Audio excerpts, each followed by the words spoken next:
मैं आपके साथ प्रिया बंसल और आप देख रहे हैं न्यूज चौक।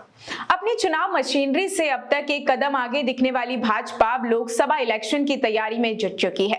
कुछ महीने पहले ही पार्टी अहम सीटों पर अपने उम्मीदवार तय कर लेना चाहती है ताकि कैंडिडेट्स को जनता से संपर्क के लिए वक्त मिल सके।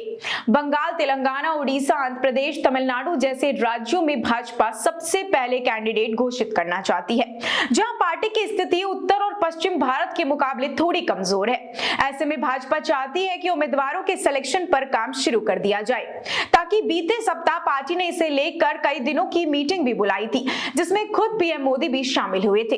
भाजपा सूत्रों का यह भी कहना है कि नेतृत्व चुनाव में राज्यसभा में आने वाले मंत्रियों को भी उतारने पर विचार कर रहा है।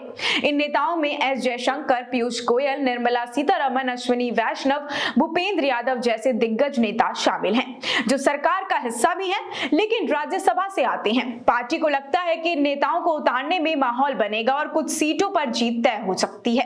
इसके अलावा चुनाव के बाद कई अन्य नेताओं को संगठन से सदन में लाया जा सकेगा। ये वही फॉर्मूला है जिसे अभी 5 राज्यों के चुनाव में आजमाया गया था। यहाँ पर भाजपा ने राजस्थान से लेकर छत्तीसगढ़ तक कई सांसदों और मंत्रियों को भी चुनाव में उतार दिया था। तीनों ही राज्यों में भाजपा जीत गई है और कई दिग्गज नेता और अब राज्य सरकार का हिस्सा हैं। माना जा रहा है कि चुनाव की तारीखों का ऐलान फरवरी के अंत तक या फिर मार्च में हो सकता है। इसलिए भाजपा जनवरी के अंत तक बड़ी संख्या में उम्मीदवार तय कर लेना चाहती है। पार्टी में चुनाव में 2019 की तुलना में वोट शेयर को 10% तक बढ़ाने की भी बात की गई है। मीटिंग में पीएम नरेंद्र मोदी ने ये टारगेट दिया है। वहीं अमित शाह ने यह भी कहा है कि हमारी परफॉर्मेंस ऐसी होनी चाहिए कि विपक्ष एक बार फिर से चौंक जाए। 2019 के आम चुनाव में भाजपा 37% लाई थी और एनडीए के खाते में 45% वोट ही आए थे।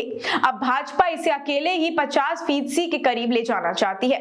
भाजपा का यह भी मानना है कि यदि तेलंगाना, उड़ीसा, आंध्र प्रदेश और बंगाल जैसे राज्यों में अपने प्रदर्शन को पहले से मुकाबले सुधारती है तो आंकड़ा बेहतर जरूर होगा।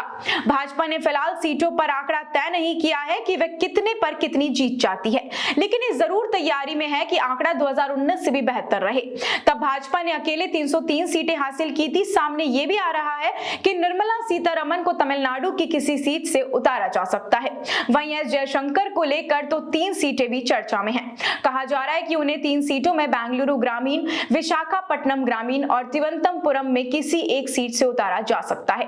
अब आपका क्या कहना है, आपका क्या सोचना है, हमें कमेंट सेक्शन में बताना बिल्कुल भी मत भूलिएगा। ऐसी और भी तमाम अपडेट्स और जानकारी के लिए आप बने रहिए हमारे चैनल न्यूज चौक के साथ। इजाजत दीजिए, नमस्कार।